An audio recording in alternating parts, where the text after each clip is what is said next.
Sutra teratai yang menakjubkan bab 19 jasa kebajikan dari Guru Dharma. Xun Faxiang Sutra Teratai episode 1724. Menegakkan sutra dengan kekuatan ikral dan merespon kapasitas dengan metode terampil. Jangan melupakan tahun itu, karena 4 misi utama bergabung menjadi satu. Semua orang melaporkan kegiatan masing-masing dari misi yang mereka emban. Kasus dari setiap orang itu berbeda-beda. Sangat mengharukan, segala sesuatu yang dilakukan adalah demi masing-masing memiliki satu tekad. Di masing-masing misi mengembangkan misi mereka, seperti misi pengobatan. Pengobatan dokter kepala rumah sakit yang mereka laporkan adalah masing-masing pengobatan memiliki perkembangan. Setiap orang demi bagaimana mengobati penyakit, bagaimana cara meningkatkan standar, bahkan bagaimana cara yang paling baik untuk menyelamatkan orang dan lain-lain. Ada perwakilan dari 4 rumah sakit yang datang untuk melaporkan, mulai dari Hualien, kepala rumah sakit Dr. Lin, dikenal karena keahliannya dalam pertumbuhan sel saraf otak. Ini sangat halus dan berteknologi tinggi. Juga pengobatan masa depan untuk hipertensi, stroke, dan penyakit otak, serta sistem saraf lainnya. Beberapa kasus dan contoh sukses disajikan setelah mendengar ini. Saya merasa bahwa penderitaan penyakit tidak dapat dihindari dalam hidupnya. Yang terpenting adalah memiliki obat untuk mengobatinya. Teknologi medis saat ini telah meningkat dan berkembang. Jadi tidak takut jika ada penyakit. Yang ditakutkan adalah tidak tahu kalau sedang mengidap penyakit. Untuk lebih awal mengobatinya, semua orang harus sehat. Juga ada terdengar di Taipei. Direktur Chow juga datang memberi laporan. Dedikasi medis Taipei kita juga sangat bersungguh hati. Para dokter yang begitu ramah mengembangkan beberapa departemen, bahkan melihat usia tua sakit penderitaan. Penyakit begitu, penyakit anak muda, butuh transplantasi hati dan lainnya. Melihat kebersediaan itu, ada orang bersedia mendonorkan hatinya. Bisa berhasil, sukses, mendengarnya juga sangat bersukacita. Apalagi masyarakat saat ini sudah ada. Tentu kasus sudah lewat beberapa tahun lalu. Suami dari lantai 3 terjatuh, keseluruhan wajah seharusnya sudah rusak, sudah hancur, datang ke kita. Rumah sakit Xintian begitu bersungguh hati, tidak peduli pembuluh darah dari dalam terhubung, daging di luar begini disambung, bagaimana kulit bisa diregangkan? Kasus ini sangat sulit. Wajah pasien keseluruhannya sudah rusak. Dokter harus mengerahkan banyak orang untuk mengambil, menyambungkan, menjahit, menambal, dan menyatukan tulang, urat, daging, dan kulit. Sungguh menakjubkan perawatan medis yang dapat membuat wajah yang rusak total menjadi utuh kembali. Seperti di Istana Surgawi, hanya makhluk surgawi yang memiliki sarana untuk memperbaikinya. Namun dokter punya cara untuk mengobatinya seperti ini. Ini sungguh tidak mudah. Dokter sakit Tallinn, barat juga dibangun ketika Tallinn kekurangan dokter. Kami bekerja keras dalam waktu yang lama dan akhirnya membangun rumah sakit Tallinn. Meskipun Tallinn agak jauh dari kota, namun juga berada di tempat terbuka dan dapat memberikan kekuatan medis yang besar. Di tempat itu orang-orang yang sakit parah dikirim ke Tallinn. Tallinn punya cara untuk menerima mereka satu persatu dengan kasih sayang. Dengan kesungguhan hati, nyawa tidak memandang kaya atau miskin, suatu nyawa kehidupan. Oleh karena itu, kami berusaha semaksimal mungkin dengan segenap hati untuk membantu mereka yang membutuhkan penyelamatan dan pengobatan. Tallinn juga ada banyak penyakit langka. Penyakit langka atau hasil diagnosa keluar, kamu tidak bisa menjalani operasi. Sudah terlalu parah. Kehidupan seseorang hanya ada satu kali saja. Tanpa operasi sama sekali, tidak ada harapan. Mungkin saja dia datang ke Tallinn untuk operasi. Masih ada sedikit harapan. Dengan semangat seperti ini, apakah itu otak, saraf, tulang, dan lain-lain, ataupun semuanya ada semacam itu. Merawatnya seperti itu, sangat banyak penyakit yang langka, membuat dia sangat sukses menyelesaikannya. Ini juga adalah di tempat itu. Yang paling istimewa adalah bodhisattva relawan. Tallinn sendiri penduduknya tidak banyak. Relawan yang mereka andalkan adalah datang dari Kaohsiung, Pingtung, dan Tainan. Relawan dari daerah ini, para relawan ini adalah sangat istimewa. Semua tidak absen, semua orang sangat kompak, sangat harmoni, sangat memiliki kesepahaman dalam diam, sehingga di tempat itu juga sangat penuh kehangatan. Sering sekali di tempat itu mengadakan pasar di atas rumput. Di dalam rumah sakit kita, demi ingin memberikan bantuan di sana, maka di tempat kita itu mengadakan sebuah acara seperti pasar, yaitu bazar amal untuk menolong orang. Barang yang dibajar amal bukan untuk kalangan luar adalah menggunakan sumber daya Jingse kita untuk memperlihatkan sangat banyak jenis bunga dan rumput yang rimbun yang sangat indah. Mereka menggunakan benda ini, bubuk biji-bijian dan lain-lain. Dengan seperti ini membuatnya jadi sebuah bentuk. Setiap barang terlihat terampil dan indah. Sangat enak dimakan, sangat cocok dengan orang-orang, membuat orang merasakan bentuk, aroma, dan rasa. Untuk mendapat laporan seperti ini, kali ini di Afrika Timur terjadi topan Itai. Banyak relawan dari Pingtung, Kaohsiung, dan Tainan. Relawan dari sini datang untuk menunjukkan keterampilan mereka. Di rumah sakit kita, para perawat dan dokter selalu bekerja sama. Hal ini terjadi setiap waktu. Kita dapat melihat bahwa seluruh rumah sakit bersatu dan bekerja sama, peduli terhadap orang-orang yang menderita di dunia. Setiap orang menggunakan kedua tangan mereka untuk membuat makanan yang kreatif. Dengan menggunakan satu bahan, dapat mengubahnya menjadi berbagai makanan yang berbeda. Membuat orang-orang sukacita melihatnya, kemudian membelinya. Ini juga merupakan kegiatan bazar untuk menolong orang lain di Taichung. Rumah sakit Ceci. Rumah sakit di Taichung yang dibangun kemudian, rumah sakit di Hualien dibuka pada 17 Agustus 1986. Tahun ini 2019 adalah peringatan 33 tahun dari pengobatan medis. Waktu berlalu sangat cepat. Pencapaian rumah sakit ini, rumah sakit di Hualien yang pertama dibangun. Mengapa rumah sakit pertama dibangun di Hualien? Sebenarnya kita membangun rumah sakit bukan demi membangun rumah sakit, tetapi karena kawasan Hualien yang terletak di daerah terpencil, transportasinya sulit. 34 tahun yang lalu transportasi sangat sulit. Jadi ketika kita melakukan kegiatan amal di sini, kita melihat orang-orang miskin, sakit, dan tua. Mereka miskin, tua, dan sakit. Juga terdapat banyak pekerja yang terluka dan tidak dapat diantar ke rumah sakit. Bahkan jika mereka dibawa ke rumah sakit juga tidak ada gunanya. Banyak orang yang tidak memiliki akses terhadap perawatan medis dan obat-obatan. Dalam situasi seperti ini, kita membangkitkan satu tekad. Di luar kemampuan kita menghimbau orang-orang di sini untuk membangun rumah sakit karena tidak adanya rumah sakit. Pada tahun 1983 diadakan peletakan batu pertama, bahkan perlu beberapa tahun untuk membangun rumah sakit dan kita melewati banyak kesulitan. Kemudian kita melakukan peletakan batu kedua dan akhirnya pada tahun 1986 rumah sakit dibuka. Proyek ini selesai kurang dari 3 tahun. Pada waktu itu direktur pertama adalah Dr. Su Sin Mien. Dengan cinta kasihnya, meskipun dia memiliki penyakit hati, dia masih mendedikasikan dirinya ke Ceci. Dokter dari rumah sakit NTU memberikan vonis bahwa dia hanya memiliki waktu selama 3 bulan untuk hidup. Tetapi dia sungguh sangat berani. Terlepas dari vonis dokter, dia tetap pergi ke rumah sakit Katai dan NTU untuk melihat pasien seperti biasanya. Di kedua rumah sakit NTU dan rumah sakit umum Katai, dia tetap melanjutkan jam klinik. Saat kita sedang membangun rumah sakit, dia juga bergabung dengan kita.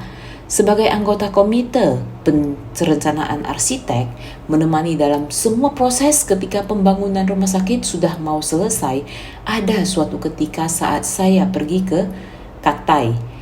Kebetulan dia sedang menjalankan pengobatan di sana. Saya berada di sana berbincang dengan kepala rumah sakit Direktur Chen. Saya mengungkapkan konstruksi rumah sakit sudah akan selesai. Kelak siapakah yang akan menjadi kepala rumah sakitnya? Kita masih belum mendiskusikan kandidat untuk menjadi kepala rumah sakit.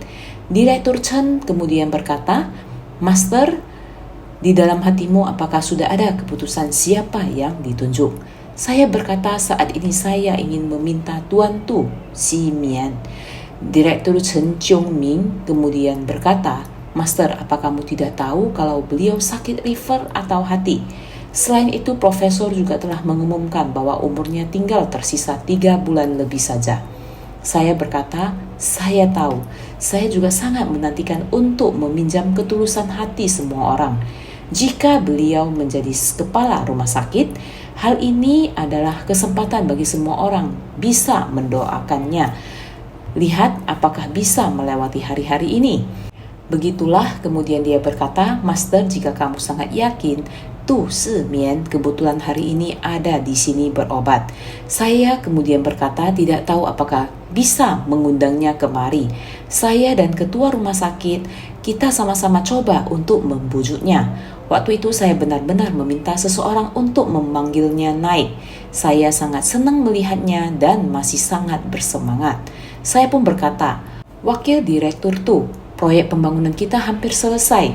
Dia menjawab, "Saya tahu, saya tahu. Saya setiap bulan pulang ke Hualien untuk menghadiri rapat." Saya berkata lagi, "Memang benar, ya sekarang perancahnya hampir selesai dibongkar. Dan kita akan mulai mempersiapkan renovasi bagian dalam." Dia menjawab, "Ya, saya juga tahu itu. Saya juga melanjutkannya setelah rumah sakit ini selesai dibangun. Kita tidak bisa hanya merenovasinya lalu membiarkannya kosong dan tidak terpakai." Dia berkata, "Benar, kita memang harus mulai mempersiapkannya." Saya juga berkata, "Ya, Direktur, kita sekarang harus segera memutuskan siapa yang akan menjadi Direktur rumah sakit." Dia menjawab, benar juga, ini memang penting. Master, apakah Anda memiliki calon?" Saya menjawab, "Ya, saya sudah memikirkan seseorang." Dia berkata, "Cepatlah ajukan namanya, biar kita semua bisa mendiskusikannya bersama-sama." Saya pun berkata, "Saya ingin memilih Anda, Wakil Direktur Tu." Dia terkejut dan berkata, saya? Apakah Anda tidak salah?" Saya menjawab, "Keputusan saya sudah bulat, yaitu Anda." Dia berkata, tubuh saya adalah sebuah bom. Jika ingin meledak, maka akan meledak." Saya berkata, "Bukan hanya tubuhmu yang memiliki bom. Bom yang saya miliki bahkan lebih besar, karena saya memiliki penyakit jantung. Saya makan obat dari kepada rumah sakit Chen, maka manusia kehidupan tidak kekal. Orang yang memiliki penyakit belum tentu pergi terlebih dahulu. Kehidupan ini tidak menentu. Ceci ada puluhan ribu orang. Jika mendengar siapa kepala rumah sakit kita, semua orang bersama-sama memberkati. Berharap Anda dapat menggerakkan rumah sakit Ceci kita." Beliau berkata, "Master, Anda benar-benar memiliki keyakinan kepada saya." Saya berkata, "Ada." Beliau pun berkata, "Kalau begitu biarkan saya pulang ke rumah." Saya berdiskusi dengan keluarga, setelah itu saya akan memberi kabar. Karena beliau adalah salah satu komite pembangunan rumah sakit kita, sehingga dalam proses pembangunan baik Yang Sipao, kepala rumah sakit Universitas Nasional Taiwan, dan juga Tu Si Mian, yang juga saat itu wakil kepala rumah sakit, Chen Wenping juga wakil kepala rumah sakit. Ketiga orang ini pada saat Ceci membangun rumah sakit sangat mendukung kita. Satunya lagi Wang Yuming, beliau adalah wakil kepala rumah sakit Cathay Pacific. Wakil kepala rumah sakit Cathay Pacific ini beliau sangat antusias. Beliau menemui Profesor Yang Sipao, masih dapat mencari Tu Si Mian, karena Tu Si Mian juga pergi ke tempat tersebut, sehingga jalinan jodoh semakin terbentuk karena istri dari Direktur Chen berteman baik dengan komite Qin Yang. Pada suatu hari saya di rumah Qin Yang, semua komite berkumpul di sana, di antaranya ada dia, istri Direktur Chen. Mendengar saya berbicara tentang rumah sakit, tentang pembangunan rumah sakit, dia sangat terharu mendengar penjelasan saya. Dan mereka juga berkata, Guru mau membangun rumah sakit. Wakil Direktur Rumah Sakit Universitas Taiwan adalah seorang dokter yang baik. Istrinya ada di sini. Siapa dia? Mereka ramai-ramai memperkenalkan istri dari wakil direktur rumah sakit dan mendorongnya keluar. Kata saya, sangat baik. Apakah wakil direktur Cheng bersedia membantu saya?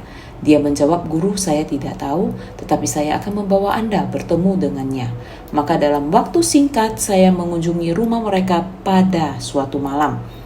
Melihat sebuah keluarga yang harmonis, maka ketika menyinggung masalah pembangunan rumah sakit, Wakil Direktur Cheng segera menjawab, guru, membangun rumah sakit sangatlah sulit, berhadapan dengan masalah medis tidaklah gampang.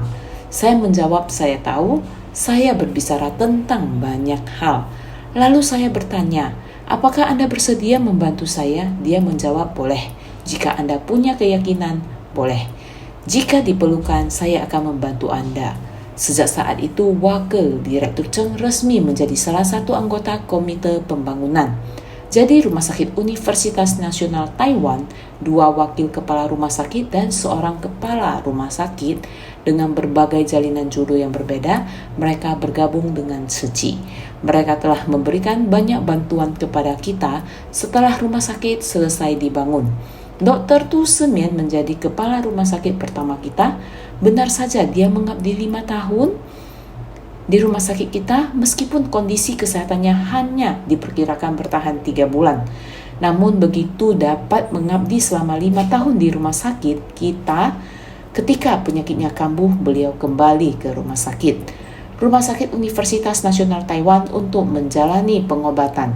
Seperti itulah prosesnya. Oleh karena itu kita tidak boleh melupakan orang itu. Jangan lupa pada tahun itu, jangan lupa pada orang itu. Benar-benar adalah orang yang sangat dikenang, seorang dokter yang sangat baik. Beliau menjadi kepala rumah sakit di sini dan juga adalah seorang dokter THT yang memiliki banyak pasien. Beliau selalu memperlakukan orang dengan baik dan tidak pernah melihatnya marah. Beliau selalu tersenyum pada orang lain. Bahkan ketika membicarakan hal-hal penting, dia tetap tersenyum. Oleh karena itu, dia adalah orang yang baik dan dokter yang baik, jujur dan berintegritas tinggi. Saya sangat mengaguminya dalam hidup ini melihat sosok yang begitu sempurna, tetapi sayangnya hidupnya berakhir terlalu cepat. Di usia yang 60-an tahun, singkatnya kita tidak boleh melupakan tahun itu dan juga hari itu. Kita memiliki begitu banyak rumah sakit, setiap rumah sakit memiliki tahun yang berbeda, orang yang berbeda, dan tekad pencerahan yang berbeda-beda. Intinya membangkitkan tekad semua arah tujuannya adalah merupakan satu arah yang sama. Satu arah tujuan yang sama ini waktu masuk bergabung dengan suci berbeda-beda. Untuk mengemban tanggung jawab masing-masing memiliki kisah sejarahnya sendiri. Hal-hal yang disyukuri benar-benar sangatlah banyak. Direktur pertama yang memegang jabatan di rumah sakit ini bisa menceritakan sangat banyak kisah atau cerita. Jadi jangan lupakan tahun itu, jangan lupakan orang itu, tekad saat itu. Mari lihatlah sebentar prinsip ini. Orang yang menegakkan sutra hendaknya memiliki kekuatan dari ikrar hati dan menenangkan batin dengan kebenaran sejati. Sukacita, keharmonisan, dan penghormatan adalah ladang berkah. Merespon kapasitas dan kondisi dengan metode terampil dan menakjubkan. Orang yang menegakkan sutra ini harus dimulai dari sebuah kekuatan ikrar hati. Direktur rumah sakit Tu yang baru saja kita bicarakan ini, bukankah demikian? Tubuhnya tidak sehat, masih terus-menerus bergabung dengan suci. Terus-menerus hingga diumumkan 3 bulan. Masih memiliki waktu 3 bulan saja sangat tegar untuk mengemban tanggung jawab di rumah sakit selama 5 tahun lagi. Ini benar-benar merupakan kekuatan ikrar hati. Membangkitkan ikrar dengan kekuatan ikrar hati sangatlah besar. Adalah para praktisi yang sedang menegakkan sutra, bagaimana dengan masyarakat? Bukankah ini adalah menegakkan sutra? Naskah sutra menginginkan kita untuk mengajarkan kita harus bagaimana untuk melakukannya. Kita dengan naskah sutra ini, pengajaran yang telah diberikan oleh Buddha, menghargai kehidupan, kesetaraan hidup. Wilayah Huatong di Hualien menginginkan kesetaraan hidup, akan tetapi kekurangan dalam fasilitas kesehatan. Jadi demi untuk kesetaraan hidup, tidak ada perbedaan antara yang kaya dan miskin. sehingga ingin membuat pencapaian mengenai masalah kesehatan di wilayah timur. Jadi harus bekerja keras. Setelah selesai dibangun, rumah sakit merupakan perangkat keras, tetapi membutuhkan manusianya. Dan orang ini, dia sudah melewati kehidupannya yang terkena penyakit liver. Saat itu mereka sangat tak berdaya untuk mengobati penyakit liver. Namun meskipun dia sakit, dia tetap bertugas sebagai penanggung jawab kegiatan ini. Bahkan dia masih tetap melayani pasien di 2 rumah sakit besar. Selama dia di rumah sakit, jubah putihnya gantung di ruang pasiennya. Dengan gantungan baju, saat dia berbaring di tempat tidur, dia masih merevisi artikel. Saat saya mengunjunginya, saya berkata, "Dokter Tu, kenapa kamu begitu banyak kertas di dekat tempat tidurmu?" Dia berkata, "Saya editor majalah NTU ini. Kalau saya tidak selesai mengeditnya dan tepat waktu untuk mengirimnya, maka akan tertunda. Karena sudah hampir waktunya untuk menyelesaikan artikel, sehingga dia masih mengedit artikel itu saat dia sakit." Sambil duduk di sana, saya melihat jubah putihnya. Saya berkata, "Kamu adalah pasien di sini. Kenapa jubah putihmu digantung di sini?" Dia menjawab, "Saya punya pasien yang menginap di sini. Saya perlu memeriksa mereka. Saat dia sakit, dia bisa bertingkah sebagai orang sehat. Meskipun tubuhnya berpenyakit, dia bisa bertingkah seolah-olah dia orang sehat." Saat itulah dia diberitahu bahwa dia hanya punya waktu 3 bulan lagi. Bahkan setelah mengetahui bahwa beberapa hari kemudian dia keluar rumah sakit, saat itu setelah keluar rumah sakit dia tetap menemui pasien dan masih pergi ke rumah sakit Katai. Ketika saya mengundangnya untuk menjadi kepala rumah sakit, dia juga mengambil tanggung jawab itu untuk menyelamatkan pasien dari penyakit mereka. Dia melupakan kesehatannya sendiri. Bukankah ini yang dikatakan Sutra Manatampa terbatas? Kapten kapal, sang kapten kapal. Meskipun dirinya sendiri sakit, tetap ingin mengangkut orang-orang ke pantai seberang. Dari pantai penderitaan menuju keselamatan. Ia adalah contoh seorang raja tabib yang agung. Raja tabib yang agung juga disebutkan dalam sutra-sutra Buddha. Kita tahu cara membaca sutra, tetapi kita tidak tahu cara menjadi seorang dokter. Dia tidak tahu cara membaca sutra, tetapi dia tahu cara menjadi seorang dokter. Kita harus mempraktekkan makna-makna sutra. Dalam praktek dengan cara ini, sementara kita tahu akan makna-maknanya, kita tahu cara untuk bertindak. Orang yang menegakkan sutra hendaknya memiliki kekuatan dari ikrar hati. Kekuatan ikrar sangatlah penting. Segala sesuatu yang kita capai dengan kekuatan ikrar menggunakan prinsip-prinsip sejati untuk membawa kedamaian ke dalam pikiran kita. Apapun yang kita lakukan itu bukan karena dia membaca sutra dan mengetahui dharma. Dia hanya ingin memiliki kedamaian pikiran. Dia sangat tulus terhadap pasiennya. Jika operasi diperlukan, dia akan melakukannya. Jika operasi tidak diperlukan, dia akan merawat mereka. Ketika pasiennya menjadi sehat, dia memiliki kedamaian pikiran. Dia membuat diagnosis yang benar berdasarkan gejala-gejala seperti halnya ajaran Buddha. Ajaran Buddha ada untuk merespon penyakit makhluk hidup. Makhluk hidup memiliki banyak penyakit batin yang menyebabkan ketidakharmonisan di dunia ini. Akibatnya bencana yang disebabkan oleh manusia menjadi malapetaka besar. Begitu juga dengan dunia ini. Bumi juga mengalami ketidakharmonisan sehingga menyebabkan bencana alam yang besar. Ketika tubuh manusia tidak harmonis, ini berarti keseimbangan 4 elemen dalam tubuh terganggu yang menyebabkan penyakit dan rasa sakit. Penyakit dalam tubuh manusia membutuhkan dokter yang baik untuk menyembuhkannya, sedangkan penyakit dalam dunia dan alam semesta memerlukan dharma untuk menyembuhkannya. Segala bentuk polusi di bumi, baik polusi lingkungan maupun udara, berasal dari keinginan manusia. Oleh karena itu, hati manusia perlu disucikan karena semuanya kembali pada kebenaran sejati. Hati manusia juga harus disembuhkan dengan obat dharma. Dan ketidakharmonisan alam semesta pun harus diseimbangkan dengan ajaran dharma. Bencana yang terjadi karena ketidakseimbangan alam dapat diredakan dengan hukum kebenaran Buddha. Oleh karena itu, kebenaran sejati dari ajaran Buddha dapat menenangkan dan menstabilkan batin kita. Hal ini dapat kita renungkan dengan hati yang mendalam. Jadi, sukacita, keharmonisan, dan penghormatan adalah ladang berkah.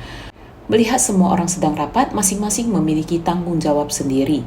Tetapi setiap orang bersatu dalam 4 misi utama, misi amal, misi pengobatan, misi pendidikan, dan budaya humanis. Inilah satu esensi utama kita. Jadi dengan semua orang saling berbagi laporan dan pengalaman. Setiap orang merasakan sukacita, saling menghormati dan saling memuji. Saat para relawan 4 misi utama ini berkumpul bersama, setiap individu bersumbangsi menciptakan ladang berkah. Inilah yang disebut sukacita, keharmonisan, dan penghormatan adalah ladang berkah. Semua ini dilakukan demi kebaikan manusia, baik dalam misi amal, pendidikan, pengobatan, maupun budaya humanis. Semua adalah hal baik yang dapat memberikan manfaat bagi dunia. Oleh karena itu, merespon kapasitas dan kondisi dengan metode terampil dan menakjubkan dalam menyelesaikan setiap tugas. Diperlukan kebijaksanaan dan keterampilan. Setiap saat Buddha membabarkan Dharma ke dunia, Buddha menggunakan metode yang sesuai dengan kondisi dan kapasitas para makhluk. Setiap orang memiliki pemahaman dan kondisi yang berbeda, maka metode yang digunakan juga berbeda sesuai dengan kapasitas masing-masing. Inilah prinsip kebenaran. Yang terpenting adalah menenangkan hati dan menyucikan batin manusia, sehingga kita perlu memanfaatkan waktu dengan baik, karena waktu sangatlah berharga.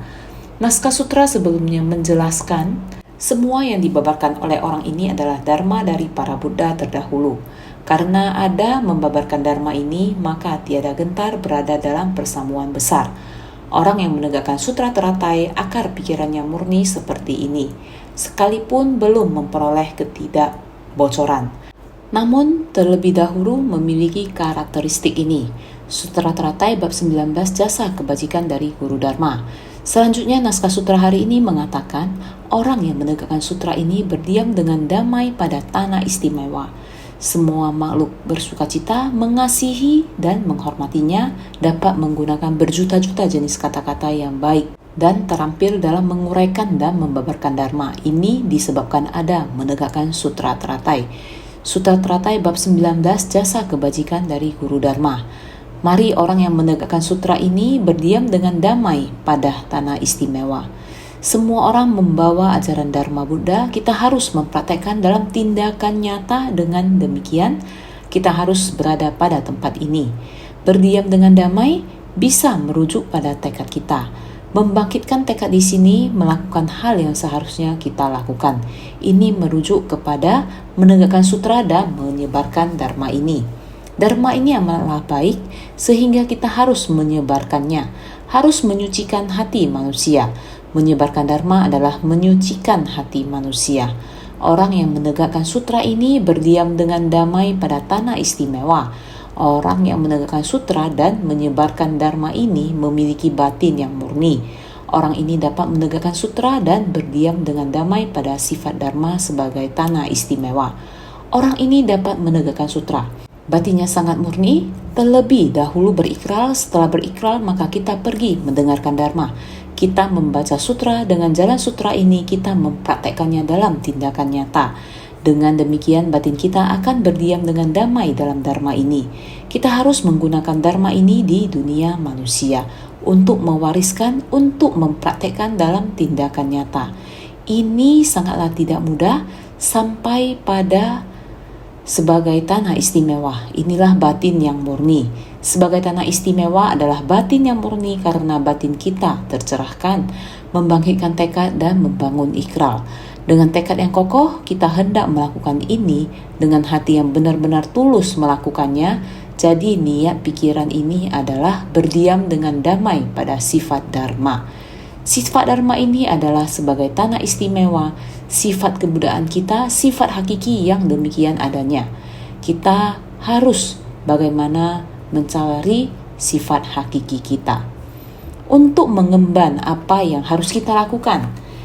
Sifat kebudayaan ini setiap orang memiliki hati Buddha, Hati Buddha adalah demi para makhluk. Kita telah menemukannya, sangatlah tidak mudah. Bukan setiap orang dapat melakukannya, dapat menemukannya lalu mempraktekkan dalam tindakan nyata. Sangatlah tidak mudah dijalani. Sebagai tanah istimewa ini, tujuan akhir Dharma adalah berada pada batin yang murni ini. Dapat menggunakan berjuta-juta jenis kata-kata yang baik dan terampil dalam menguraikan dan membabarkan Dharma. Ini disebabkan ada menegakkan sutra teratai. Dapat menggunakan berjuta-juta jenis kata-kata yang baik dan terampil untuk membabarkan bendaharaan Dharma dari Tathagata secara rinci. Jasa ini diperoleh dengan menegakkan sutra teratai. Karena para makhluk jumlahnya tidak dapat dihitung, sekarang khususnya di bumi terdapat miliaran manusia.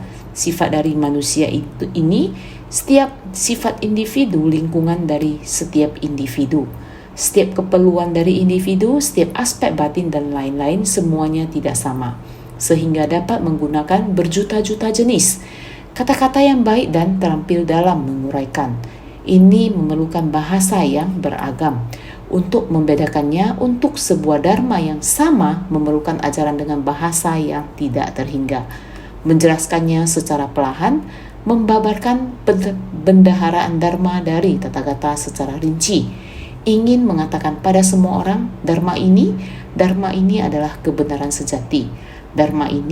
Kebenaran sejati dharma ini dapat diketahui, dirangkum dalam sifat maha tercerahkan. Kebenaran sejati dari alam adalah sifat maha tercerahkan. Tersembunyi sifat maha tercerahkan sehingga dinamakan Tathagata Garbha. Setiap benda alam juga memiliki kebenaran sejati, pencerahan agung. Pencerahan ini adalah tersadarkan. Setiap kebenaran sejati, kamu melihat satu tanaman, satu benih ini dapat merasakan satu kondisi. Jika kondisi telah datang, ada tanah, ada air, ada udara, benih ini telah tercerahkan sendiri. Benih saja dapat mencerahkan sendiri, adalah waktu. Jalinan jodoh telah datang, dia akan bertunas, tunas keluar melihat itu adalah tanaman. Akan tetapi asalkan jalinan jodoh datang, dia akan beraktivitas, akan ada tindakan. Waktu demikian berlalu, tunas akan menjadi pohon kecil, menjadi pohon besar, waktu tidak siapa yang akan membesarkannya. Diri sendiri, dharma dari alam semesta sendiri. Prinsip kebenaran, setiap benda mempunyai perubahan terus-menerus dan tak henti-hentinya. Alam semesta dapat berubah, sehingga inilah yang menakjubkan.